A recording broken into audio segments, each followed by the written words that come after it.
ನೌಕರ ಬೇಕಂತ ಮದುವೆ ಆದ್ಲು, ಕಿರಿಕಿರಿಂದ ಪ್ರಾಣ ಬಿಟ್ಲು. ಇದೇ ಹೊತ್ತಿನ ವಿಶೇಷ. ನಾನು ಮಹಾಂತೇಶ್. ಇತ್ತೀಚೆಗೆ ಮದುವೆ ಆಗುವಂತಹ ಒಂದಿಷ್ಟು ಕಷ್ಟಗಳು ಯಾವ ರೀತಿ ಬಂದಿದೆ ಅಂತ ಹೇಳಿದ್ರೆ, ಮದುವೆ ಆಗಬೇಕು ಅಂತ ಹೇಳಿದ್ರೆ ಇವತ್ತು ಹುಡುಗ ಒಳ್ಳೆಯವನಾಗಿದ್ದಾನ ಅಥವಾ ಹುಡುಗಿ ಒಳ್ಳೆಯವಳಾಗಿದ್ದಾರಾ, ಅವರ ಮನೆಯವರು ಹೇಗಿದ್ದಾರೆ, ಇವರ ಮನೆಯವರು ಹೇಗಿದ್ದಾರೆ, ಸಂಪ್ರದಾಯ ಹೇಗಿದೆ, ಸಂಸ್ಕಾರ ಹೇಗಿದೆ ಅನ್ನೋದ್ರ ಬಗ್ಗೆ ಕೇಳೋದನ್ನೇ ಮರೆತು ಬಿಟ್ಟಿದ್ದಾರೆ.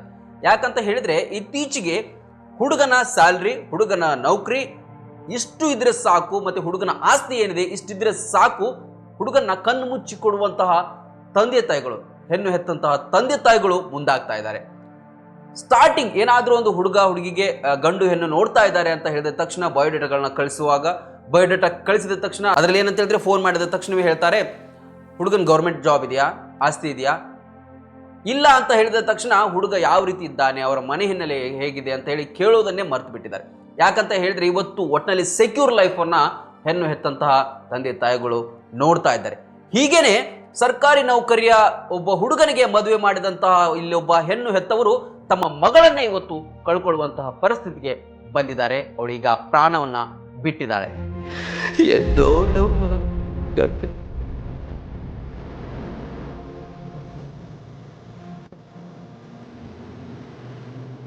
ಈ ಇನ್ಸಿಡೆಂಟ್ ಬಗ್ಗೆ ನಾನು ಚಿಕ್ಕದಾಗಿ ಹೇಳೋಕೆ ಪ್ರಯತ್ನ ಮಾಡ್ತೇನೆ. ಇದು ಶಿವಮೊಗ್ಗ ಜಿಲ್ಲೆಯಲ್ಲಿ ನಡೆದಂತಹ ಘಟನೆ. ಈಗಷ್ಟೇ ಅಂದ್ರೆ ನಿನ್ನೆ ನಡೆದಂತಹ ಘಟನೆ. ಕೇವಲ 6 ತಿಂಗಳಾಯ್ತು ಮದುವೆ ಆಗಿ, ಅಂದ್ರೆ ಏಪ್ರಿಲ್ನಲ್ಲಿ, ಇದೇ ವರ್ಷದ ಏಪ್ರಿಲ್ನಲ್ಲಿ ಮದುವೆ ಆಗ್ತಾರೆ ಲತಾ ಮತ್ತೆ ಗುರುರಾಜ್ ಅಂತೇಳಿ.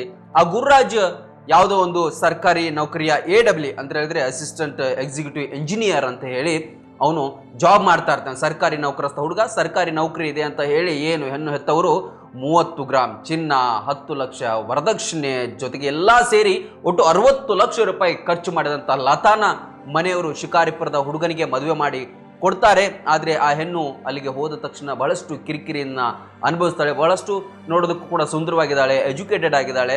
ಅವನು ಕೂಡ ಚೆನ್ನಾಗೇ ಇದ್ದ ನೋಡೋದಕ್ಕೆ. ಹಾಗೇಳಿ ಒಳ್ಳೆಯ ಈಡು ಜೋಡು ಅಂತ ಹೇಳ್ತಾರಲ್ಲ, ಆ ರೀತಿ ಇದ್ರು.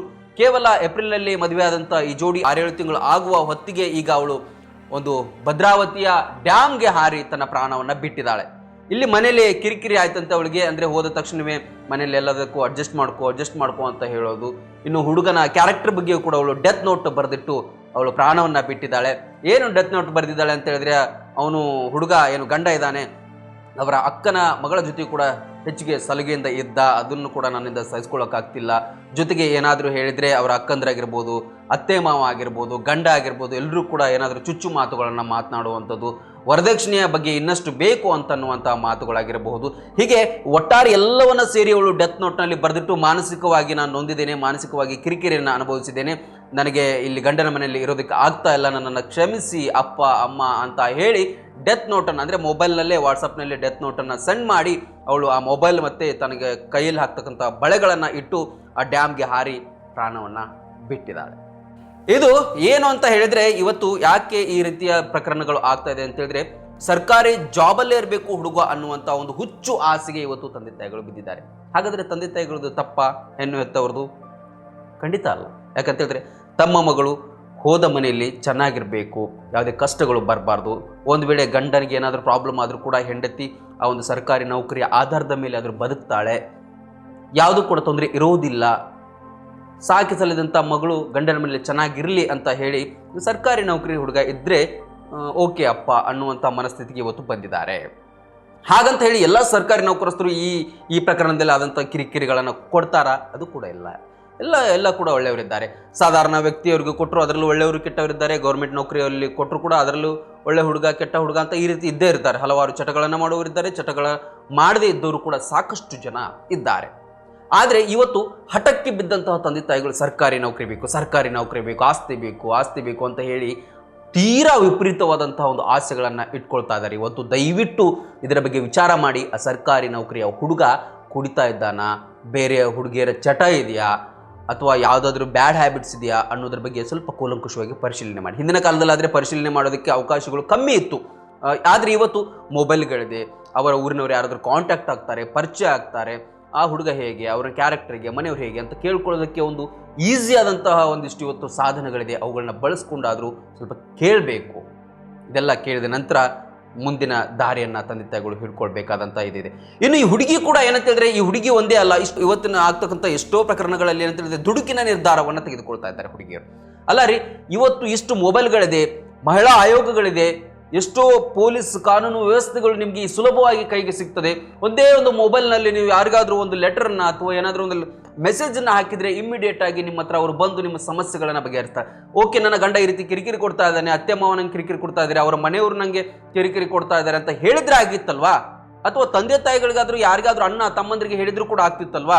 ಇಷ್ಟೆಲ್ಲ ಸಹಿಸ್ಕೊಳ್ಳೋ ಬದಲು ಏನಾಗ್ತಿತ್ತು, ಬನ್ನಿ ಆ ಮನೆ ಬಿಟ್ಟು ಹೊರಗಡೆ ಬನ್ನಿ, ಪ್ರಪಂಚ ದೊಡ್ಡದಾಗಿದೆ, ಬದುಕಿ. ನೀವು ಯಾವುದೇ ಒಂದು ಮಾನ ಮರ್ಯಾದೆಗೆ ಹೆದರ್ತೆ ಅಂತ ಕೂತ್ಕೊಂಡ್ರೆ ಪ್ರಾಣ ಕಳ್ಕೊಳ್ತೀರಿ. ಪ್ರಾಣ ನೀವು ಒಬ್ಬರೇ ಕಳ್ಕೊಳ್ಳೋದಿಲ್ಲ, ನಿಮ್ಮ ಹೆತ್ತ ತಂದೆ ತಾಯಿ ಕೂಡ ಎಷ್ಟು ಕಷ್ಟಪಡ್ತಾರೆ ಅನ್ನೋದನ್ನ ಹೆಣ್ಮಕ್ಳು ವಿಚಾರ ಮಾಡಬೇಕು. ಇದೊಂದು. ಇನ್ನು ಇಂದಿನ ದಿನಮಾನಗಳಲ್ಲೂ ಕೂಡ ವರದಕ್ಷಿಣೆ ಎಂಬ ಭೂತ ಇದೆಯಲ್ವಾ, 30 ಗ್ರಾಮ್ ಚಿನ್ನ, 10 ಲಕ್ಷ ವರದಕ್ಷಿಣೆ ಅಂತ ಹೇಳಿ ಒಟ್ಟು 60 ಲಕ್ಷ ರೂಪಾಯಿ ಖರ್ಚು ಮಾಡಿ ಮದುವೆ ಮಾಡಿ ಕೊಟ್ಟಿದ್ದೀರಲ್ವಾ? ಯಾಕೆ ಈ ಒಂದು ಪೆಡಂಭೂತ ಇನ್ನೂ ಕೂಡ ಹೋಗಿಲ್ಲ? ಅಲ್ಲೇ ಹೋಗ್ತಾರೆ, ಎಷ್ಟೋ ತಿಳಿದವರು, ಎಷ್ಟು ಎಜುಕೇಟೆಡ್ ಅಂತ ಹೇಳಿದ್ರು ಕೂಡ ಅಲ್ಲೇ ಮದುವೆಗೆ ಹೋಗಿರ್ತಾರೆ. ಇದ್ರ ಬಗ್ಗೆಯೂ ಕೂಡ ವಿಚಾರ ಮಾಡಬೇಕು. ಮಗಳು ಆರಾಮಾಗಿರ್ತಾಳೆ ಅಂತೇಳಿ ಇಷ್ಟೆಲ್ಲ ಖರ್ಚು ಮಾಡೋ ಬದಲು ಸ್ವಲ್ಪ ತಿಳಿದು ನಡಿಬೇಕು. ಈ ವರದಕ್ಷಿಣೆ ಅನ್ನುವಂಥ ಒಂದು ಆರೋಪ ಬಂದಿದೆಯಲ್ಲ, ಇಲ್ಲಿ ಆ ತಂದೆ ತಾಯಿಗೂ ಕೂಡ ಇದ್ರ ಬಗ್ಗೆ ಅವರನ್ನು ಕೂಡ ತನಿಖೆಯನ್ನು ಮಾಡಬೇಕು. ಆ AEE ಅನ್ನುವಂಥ ಏನು ಇಂಜಿನಿಯರ್ ಇದ್ದಾರಲ್ಲ ಅವ್ರ ಬಗ್ಗೆ ಕೂಡ ಕ್ರಮವನ್ನು ಕೈಗೊಳ್ಳಬೇಕು. ಇನ್ನು ಅವರ ಮನೆಯವರು ಇದ್ದಾರಲ್ಲ ಅವ್ರ ಬಗ್ಗೆ ಕೂಡ ಕ್ರಮ ಆಗಬೇಕು ಅಂತ ಹೇಳಿ ಇಲ್ಲಿ ಹೆತ್ತವರು ಆಗ್ರಹವನ್ನು ಮಾಡಿದ್ದಾರೆ. ಆದರೆ ಏನು ಮಾಡಿದರೆ ಏನು, ಹೋದಂತಹ ಮಗಳ ಪ್ರಾಣ ಮತ್ತೆ ಬರೋದಿಲ್ಲ. ಹಾಗಾಗಿ ಇಂದಿನ ದಿನಮಾನಗಳಲ್ಲಿ ಬಹಳಷ್ಟು ಇಂತಹ ಪ್ರಕರಣಗಳು ಆಗ್ತಾ ಇದೆ. ಹಿಂದಿನ ದಿನಮಾನಗಳ ಥರ ಕಾಲ ಅಂದರೆ ಜೀವನ ಪೂರ್ತಿ ಗಂಡ ಹೆಂಡತಿ ಜೊತೆಗಿರ್ತಾ ಇದ್ರು. ಇವತ್ತು 4 ತಿಂಗಳು, 5 ತಿಂಗಳು, 6 ತಿಂಗಳು ಆಗೋದ್ರೊಳಗೆ ಇಂತಹ ಮದುವೆಗಳು ದುಃಖಾಂತವನ್ನು ಕಾಣ್ತಾ ಇದೆ. ಹಾಗಾಗಿ ಯಾವುದೇ ದುಡುಕಿನ ನಿರ್ಧಾರವನ್ನು ತೆಗೆದುಕೊಳ್ಳಬೇಡಿ. ಸರ್ಕಾರಿ ನೌಕರಿಯ ಹುಡುಗ ಬೇಕಂತಾನೆ ಏನು ಹಠ ಹಿಡಿದಿದ್ದೀರಾ, ಅದನ್ನು ಕೂಡ ಸ್ವಲ್ಪ ಯೋಚನೆಯನ್ನು ಮಾಡಿ ಇನ್ನು ಮುಂದೆ ಹೋಗ್ತಕ್ಕಂಥ ತಂದೆ ತಾಯಿಗಳು. ಯಾಕಂತ ಹೇಳಿದರೆ ಎಷ್ಟೋ ಜನ ರೈತರ ಮಕ್ಕಳು ಕೂಡ ಇದ್ದಾರೆ, ಎಷ್ಟೋ ಜನ ಸ್ವಂತ ಉದ್ದಿಮೆಯನ್ನು ಮಾಡಿಕೊಂಡು ಬದುಕುವಂಥ ಹುಡುಗರು ಇದ್ದಾರೆ, ಎಷ್ಟೋ ಜನ ಖಾಸಗಿ ಒಂದು ನೌಕರಿಯಲ್ಲಿದ್ದವರು ಕೂಡ ಚೆನ್ನಾಗಿ ಜೀವನದಲ್ಲಿ ಸಂಸ್ಕಾರವನ್ನು ಕಲಿತು ಬದುಕಿ ಬಾಳೋರಂಥವ್ರು ಕೂಡ ಇದ್ದಾರೆ. ಬರೀ ಸರ್ಕಾರಿ ನೌಕರಿಯ ಹುಡುಗ ಅಂತ ಹೇಳಿ ಹಠ ಮಾಡಿದರೆ ಇಂತಹ ಹಲವಾರು ಪ್ರಸಂಗಗಳು ನಡೀತೆ. ಅಂದರೆ ಎಲ್ಲದರಲ್ಲೂ ನಾನು ಹೇಳ್ತಾ ಇಲ್ಲ, ಎಲ್ಲ ಪ್ರಸಂಗಗಳು ಆಗ್ತವೆ. ಎಷ್ಟೋ ಜನ ತಮ್ಮ ಹೆಂಡತಿಯರನ್ನ ಚೆನ್ನಾಗಿ ನೋಡ್ಕೊಳ್ತಾರೆ, ಜೊತೆಗೆ ಹೆಂಡತಿಯ ಮನೆಯವ್ರನ್ನೂ ಕೂಡ ಚೆನ್ನಾಗಿ ನೋಡ್ಕೊಳ್ತಾರೆ. ಹಾಗಂತ ಹೇಳಿ ಒಂದಕ್ಕೆ ಸ್ಟಿಕ್ ಆಗಬೇಡಿ ತಂದೆ ತಾಯಿರು ಅಂತ ಕೇಳ್ಕೊಳ್ಳುವಂತಹ ಪ್ರಯತ್ನ, ಜೊತೆಗೆ ಹುಡುಗನ ಸಂಸ್ಕಾರವನ್ನು ಕೂಡ ಪರಿಶೀಲನೆ ಮಾಡಿ ಸೂಕ್ತವಾದಂತಹ ಹೆಜ್ಜೆಯನ್ನು ಇಡಬೇಕು. ಹುಡುಗಿಯರೇ ಆದಷ್ಟು ದುಡುಕಿ ನಿರ್ಧಾರ ತೆಗೆದುಕೊಳ್ಬೇಡಿ. ಇದು ಹುಡುಗ ಆಗಲಿ ಹುಡುಗಿ ಆಗಲಿ ಅಂತ ಹಲವಾರು ಪ್ರಕರಣಗಳು ಆಗ್ತಾ ಇದೆ. ಸಮಾಜ ಬಹಳಷ್ಟು ವಿಶಾಲವಾಗಿದೆ, ಪ್ರಪಂಚ ದೊಡ್ಡದಾಗಿದೆ, ಬದುಕೋದಕ್ಕೆ ಸಾಕಷ್ಟು ದಾರಿಗಳಿದೆ. ಆತ್ಮಹತ್ಯೆ ಒಂದೇ ಪರಿಹಾರ ಅಲ್ಲ ಅಂತ ಹೇಳುವಂತಹ ಪ್ರಯತ್ನ ಇದಾಗಿತ್ತು ಇವತ್ತಿನ ವಿಶೇಷ. ಲೇಟೆಸ್ಟ್ ಸುದ್ದಿಗಳಿಗಾಗಿ ನೋಡ್ತಾ ಇರಿ ರನ್ ಟಿವಿ. ಇದು ಸಾಮಾಜಿಕ ಚಿಲುಮೆ.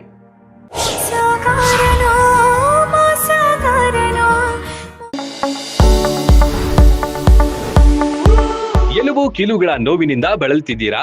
ಯಾವುದಾದರೂ ಕಾಯಿಲೆಗೆ ಆಪರೇಷನ್ ಮಾಡಿಸಲು ಪರದಾಡ್ತಿದ್ದೀರಾ? ಡೋಂಟ್ ವರಿ, ಲೋಕಾಪುರದ ಸಾಯಿ ಮಲ್ಟಿ ಸ್ಪೆಷಾಲಿಟಿ ಆಸ್ಪತ್ರೆಗೆ ಬನ್ನಿ. ಎಲುಬು ಕೀಲು ಇನ್ಫೆಕ್ಷನ್, ಮೊಣಕಾಲು ನೋವು, ಕತ್ತು ನೋವು, ಬೆನ್ನು ನೋವು, ನರ ನೋವು, ಓಝೋನ್ ಥೆರಪಿ, ಫಿಸಿಯೋಥೆರಪಿ, ಎಲುಬು ಮುರಿತ ಶಸ್ತ್ರಚಿಕಿತ್ಸೆ ಮೂಲಕ ರೋಗಿಗಳ ಪಾಲಿಗೆ ವರದಾನವಾಗಿದೆ. ಅಪೆಂಡಿಕ್ಸ್, ಕಿಡ್ನಿ ಸ್ಟೋನ್, ಮೂಲವ್ಯಾಧಿ, ಹೊಟ್ಟೆ, ತಲೆನೋವು, ಥೈರಾಯ್ಡ್, ಲಿವರ್ ಸಮಸ್ಯೆ, ಕರುಳು, ಹರ್ನಿಯಾ, ಗರ್ಭಕೋಶ, ರಕ್ತನಾಳ, ಡಯಾಬಿಟಿಸ್, ಪಿತ್ತಕೋಶ, ಸ್ತನ ರೋಗ, ಗ್ಯಾಂಗ್ರೀನ್ ಸೇರಿ ಹಲವಾರು ಕಾಯಿಲೆಗಳಿಗೆ ಇಲ್ಲಿದೆ ಉತ್ತಮ ಚಿಕಿತ್ಸೆ. ಆಧುನಿಕ ಚಿಕಿತ್ಸಾ ಸಲಕರಣೆಗಳು, ಸುಸಜ್ಜಿತ ಬೆಡ್ಗಳು, ವಿಶಾಲವಾದ ಆಸ್ಪತ್ರೆ ಆವರಣದ ಜೊತೆಗೆ ಸ್ವಚ್ಛತೆಗೆ ಆದ್ಯತೆ ನೀಡುವ ತಾಣವೇ ಸಾಯಿ ಮಲ್ಟಿ ಸ್ಪೆಷಾಲಿಟಿ ಆಸ್ಪತ್ರೆ. ಸ್ಥಳ Srinivasa Kalyana Mantapa road, bus stand ಹತ್ತಿರ, ಲೋಕಾಪುರ.